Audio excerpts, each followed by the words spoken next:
Ni mchezo wa fainali Mzizima Derby, Simba dhidi ya Azam ndani ya Gombani Stadium. Wanakwenda kukutana kwa mara nyingine tena kwenye mashindano tofauti, hasa hili ni kombe la TFF.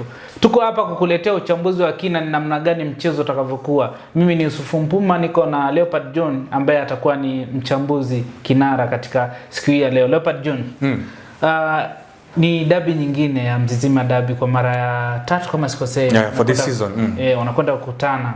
Utakuwa ni mchezo wa aina gani hasa ukitarajia kwamba ni mchezo ambao kombe limetengwa pale?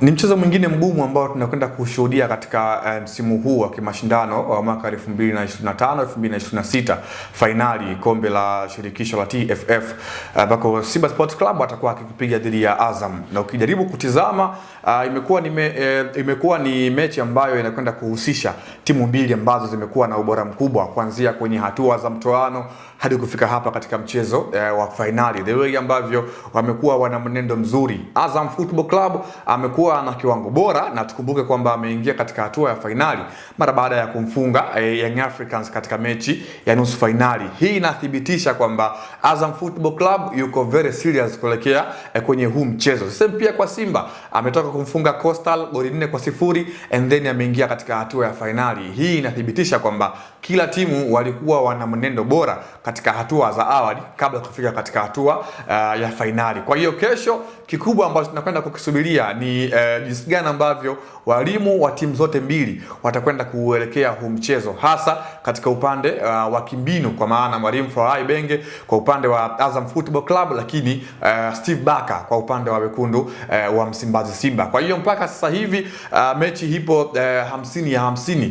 Timu yoyote ambayo itajiandaa vizuri ndio hao naamini kwamba kesho wanaenda kwenda kuibuka na ushindi wa kombe hili la CRDB mwaka huu 2026. Tuanzie kwa upande wa Azam FC. Mchezo wa mwisho tuliona Faisal Salum ambaye tunaweza tukasema ni key player katika kikosi cha Azam. Hakucheza katika mchezo wa mwisho wa ligi. Tunaweza tukasema kwamba yalikuwa ni maandalizi kuelekea mchezo wa finali, au kuna namna kocha kuna kitu alikiona tofauti cha kiufundi zaidi kuelekea mchezo unafuatia?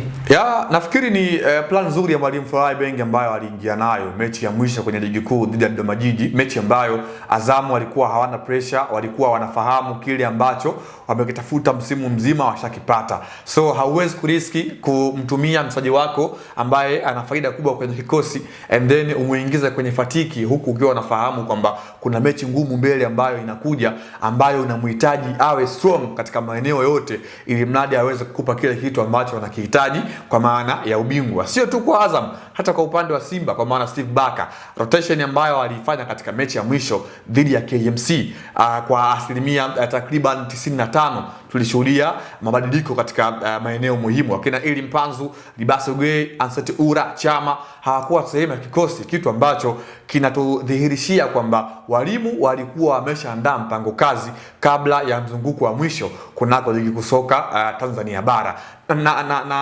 Na hii inamaanisha kwamba kila timu wana mpango kazi ambao wameshauandaa kuelekea kwenye hii mechi, hasa katika upande wa kutafakari na kufahamu maeneo ambayo kila timu wamekuwa wana ubora mkubwa, and then waingie wana mpango kazi ambao utakwenda kufanya kupunguza ama kutokuwa na ile riski ambayo wanaweza wakaipokea na kuwa na changamoto ama athari kwa upande wao. Kwa hiyo kwa mwalimu Faraha Ibenge kuweza kumpa substitution Feitoto katika mechi ya mwisho ina confirm kwamba kuna mpango kazi ambao alikuwa amesha establish, and then akaona kwamba asiweze kuriski and then ampe game time ya kutosha mchezaji ya kupumzika and then kufocus kwenye mechi ngumu ambayo inakwenda kuamua hatima ya ubingwa. Tukiachilia mbali ni mchezo wenye matokeo mawili, kushinda na kufungwa, ni derby kati ya Azam na Simba. Kiufundi kabisa, moja kwa moja tukiangalia upande wa Azam na Simba Sports Club, utakuwa ni mchezo wa aina gani? Mchezo wa kutumia nguvu, mchezo wa kasi zaidi, au utakuwa mchezo wa aina gani kiufundi zaidi kwa timu zote mbili? Kwanza naona kufikiria mchezo ambao utakuwa sio wa wazi, kwa maana muda mwingi timu zitakuwa zimefunga, kuheshimiana kutakuwa kwingi, ile discipline play itakuwa imetawala mchezo kwa asilimia kubwa kutokana na falsafa za walimu wa timu zote mbili. Steve Barker ni miongoni mwa makocha ambao anamheshimu mpinzani, lakini anakuwa anaamini kile ambacho yuko nacho kwenye kikosi chake. Nategemea kuona kwenye robo saa ya kwanza ya mchezo Simba akiwa ametawala mchezo kwa asilimia kubwa, na hii ndiyo falsafa ya mwalimu wa Simba Steve Barker pale ambako anapokwenda kuzia approach hizi big match.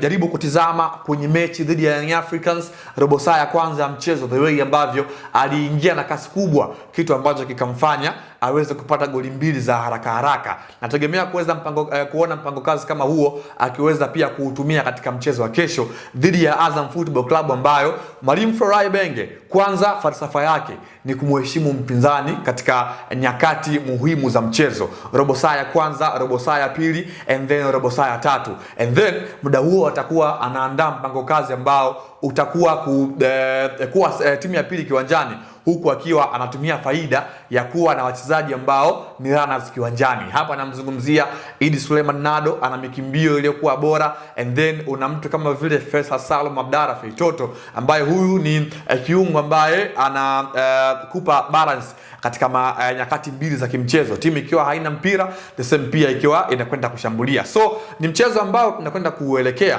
tukiwa tunatambua kwamba itakuwa ni mechi ambayo kasi itatawala kwa asilimia kubwa, lakini respect katika baadhi ya vipindi itakuwa ni philosophy ya mchezo kwa dakika 90 katika mchezo wa kesho majira ya saa 11 kamili kwa saa za Afrika ya Mashariki. Tuangalie faida ya timu zote mbili, Simba na Azam. Simba wana asilimia 50 kumpata Nixon Kibabage katika eneo la fullback. Azam wanakwenda kunufaika vipi kama endapo atakosekanika? Simba wanakwenda kuathirika vipi kama atakosekanika?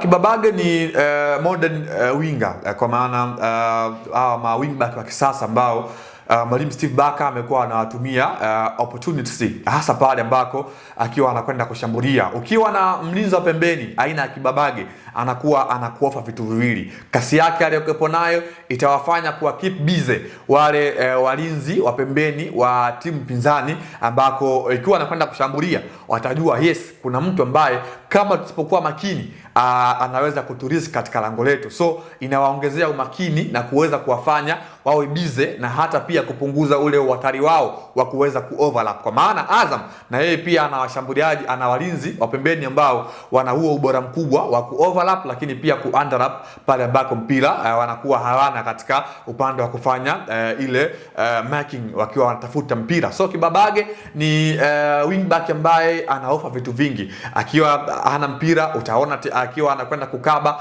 lakini timu ikiwa anakwenda kushambulia ni miongoni mwa washambuliaji walinzi wa pembeni ambao wanakwenda kushambulia kwa kiasi kikubwa. So endapo Simba watamkosa Kibabage katika mchezo wa kesho, nafikiri kuna kitu ambacho Steve Barker atakikosa, hasa ile panda shuka ya Kibabage ambayo amekuwa anaifanya, kwa maana ile feda anafanya kama vile feda, namna ambavyo imekuwa inapanda and then inashuka. Lakini wana option ya Anthony Mrigo ambaye ni kijana mzuri, mlinzi mzuri, lakini bado katika upande wa end product ndio eneo ambalo Simba wanaweza wakalimis endapo tu watamkosa Nixon Kibabage katika mchezo wa kesho. Lakini overall Steve Barker ni mwalimu ambaye ana IQ kubwa, kwa maana ile IQ football yake ambayo amekuwa nayo, anaweza akamkosa Kibabage and then kwenye namna nzuri ya kumtumia Anthony Mligo ikawa ina faida kubwa kuliko hata angekuwepo Kibabage, kwa maana unapokuwa na backup material kwenye timu inakupa faida kwa timu pinzani kutokuwa na umakini mkubwa, hasa pale ambako utakuwa umeanza na yule regular starter material katika kikosi chako. Kwa hiyo mimi sioni shida sana katika upande wa Simba, licha ya kwamba Kibabage ana ubora wake ambao ni mkubwa, hasa katika upande wa end product. Hayo ni maneno ya mtaalamu mchambuzi akitupa kiufundi kabisa na kiutaalamu ule uliotukuka. Sasa tukiachilia mbali mchezo husika, hebu tupe kidogo yani ule utabiri. Tunasema Julio anasema utabiri ni kazi ya shehe. Kwa upande wako wewe unaona nani anakwenda kuchukua kombe? Nafikiri umenipa kazi ngumu, lakini this is final. Na kwenye finali lazima apatikane mshindi.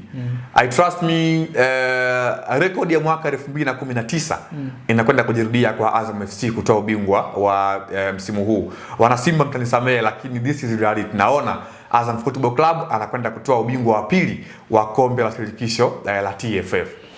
Hayo ni maoni yake binafsi. Wana Simba msije mkanilaumu mimi, mkitaka kubeba marungu huyu hapa. Ulikuwa ni uchambuzi kuhusiana na mchezo wa kesho ambao utafanyika pale uwanja wa Gombani majira ya saa 11, mchezo wa dabi kabisa, Simba dhidi ya Azam, Mzizima Dabi, mchezo ambao utaamua ni nani ambaye ataibuka na ubingwa wa kombe la TFF. Ulikuwa nami Yusuf Ramadhani Mpuma, huyu alikuwa ni Leopard John, ni mchambuzi kabisa. Endelea kufuatilia Anwar TV, subscribe ili vipindi vyote vikija vikufikia kwa wakati. Asante.